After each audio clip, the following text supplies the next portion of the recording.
SATCOM. I'm showing you guys a video on one of my favorite loadouts, the only loadout I actually use, basically. This is a broken loadout. Now, you guys, please try it out for yourselves. This loadout is the only loadout I do use. As you can see, most of my loadouts are this loadout. But before I get into it, please try to bear with me with my stuttering. Really bad stuff, guys. Really bad stuttering. This might be a long video, but you can skip ahead. Don't worry. Anyways, first thing or whatever. First thing I do is the TAQ-56. I have two different variations of this gun. Now, as you can see, this loadout and this loadout, they look a bit different. And so I do change it up a bit. I'm not sure with this one. This is the loadout I use overkill. So I use TAQ-56 and I use the Lockwood. Lockwood 300 shotgun. Now, these together are absolutely broken. In Modern Warfare 2019, I would actually use the M4, the M4A1, and the Model 680, and I would run overkill and fast hands because it's just broken. I mean, the amount of kills you can get with that shotgun at point-blank range, and the amount of multi-kill potential you truly have with running dual guns. I mean, it is broken. I mean, it's absolutely unfair. And honestly, I think in most Call of Duty games, I will only use AR and shotgun, and for any of the Call of Duty games that will allow it, such as Modern Warfare 2019, Modern Warfare 2. But let's get into the gun. Okay. So first thing I was trying to get for this gun is sprint to fire. So obviously, we're going to be running is max sprint to fire. We're not going to be taking away from sprint to fire anyway. So let's start with the rear grip. Part of my stuttering. So demo clean shot grip is what I use for the rear grip. We use aim down sight and sprint to fire, as you can see there, which we truly just need the sprint to fire. The sprint to fire is what we're really looking for here.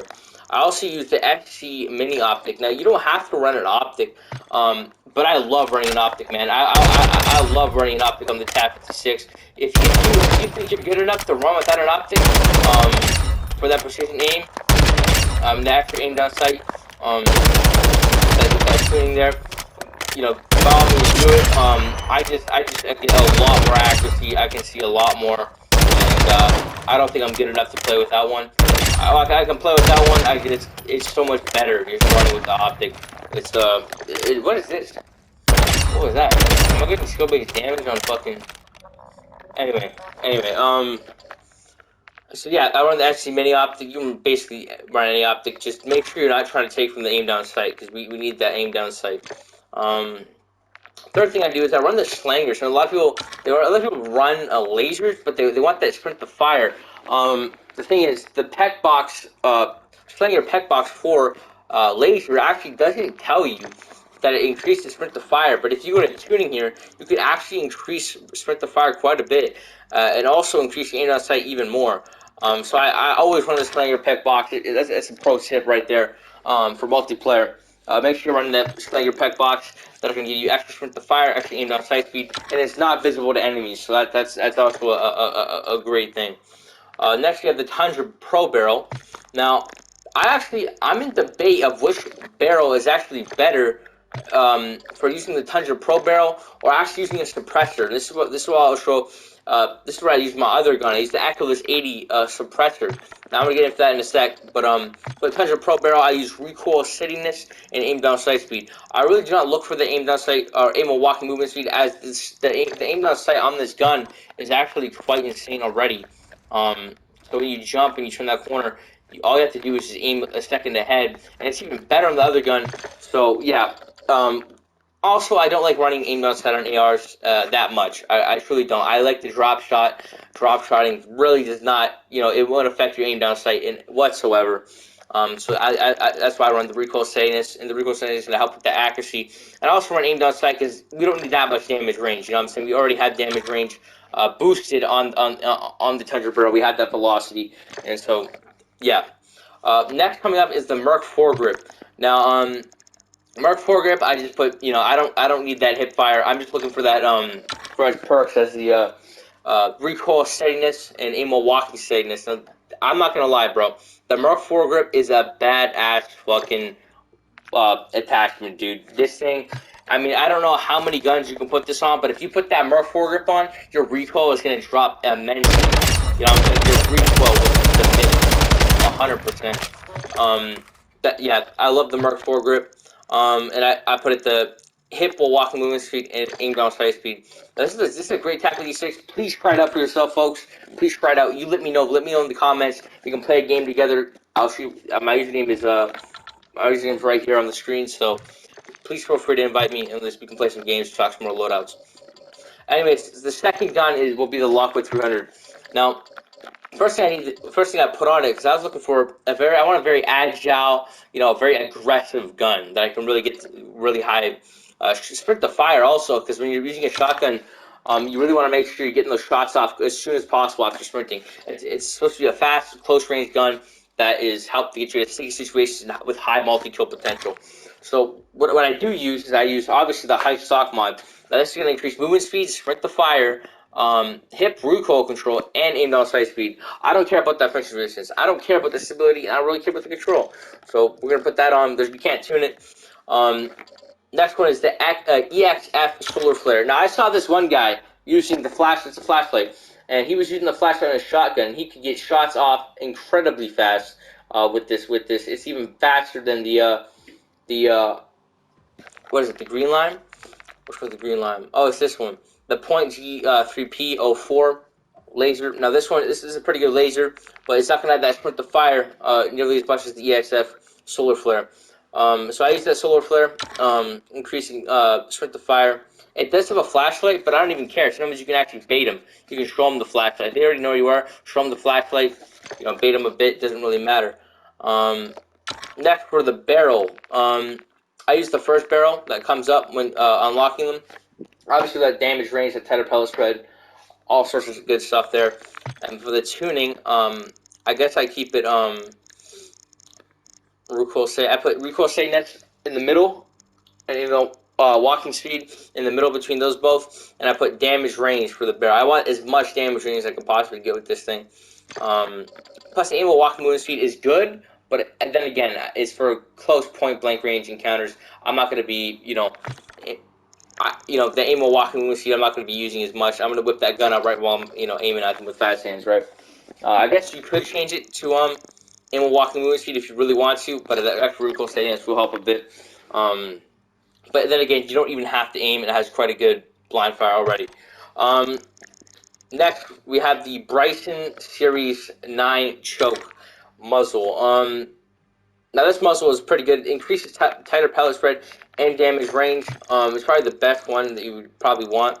I put it to sprint to fire speed rather than tighter pellet spread. I need to get those shots off quick, and I put aim down sight speed higher than damage range. We already have enough damage range on this thing. I mean, look how far I can shoot with this thing. If you can just take a look. I don't think I need, the extra 13 points of damage range. It has enough damage range.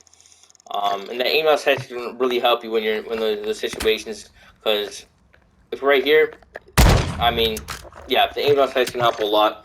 Then again, if you don't even have to aim down sight half the time, and if they're at further distances, the damage range is not going to help as much as you're going to have to 2-tap them anyway. So, that is the last attachment is the Buck Pro Guard. Now, this will increase aim down sight speed and crouch movement speed.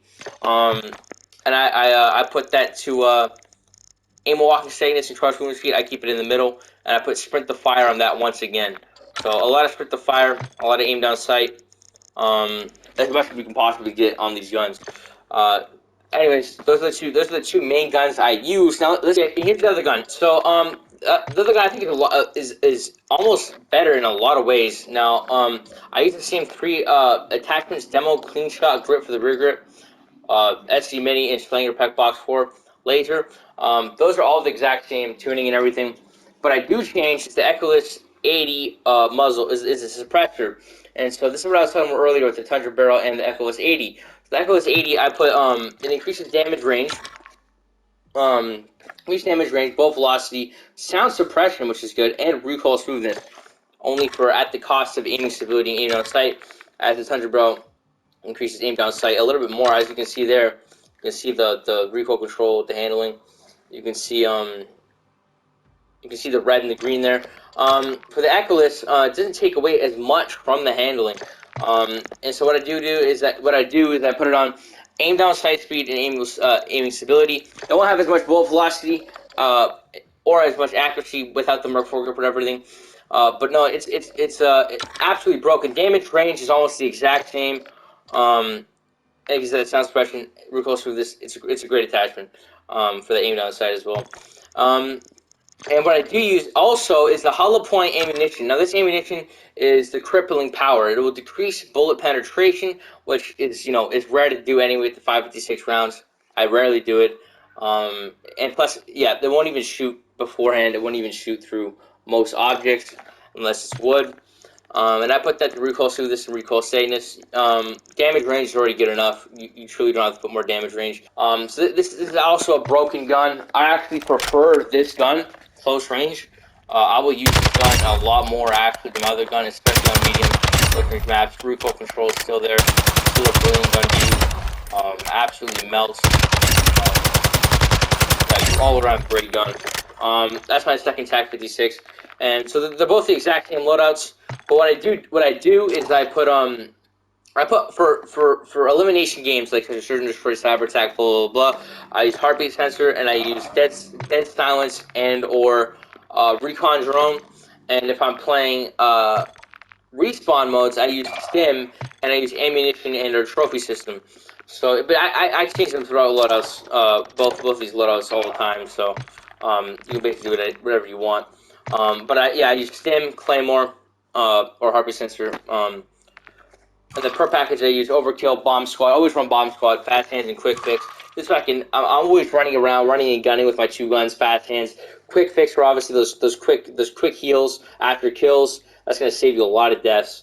And bomb squad obviously, so I don't die instantly to an explosive. Now, that's about it for my loadout review for my loadout suggestions for today. Hopefully you guys have liked the video. If you guys do try the guns, please comment down below. That'd be absolutely amazing. I hope you guys can try these guns. I hope you can like them. And tell us how the loadout. And thank you very much.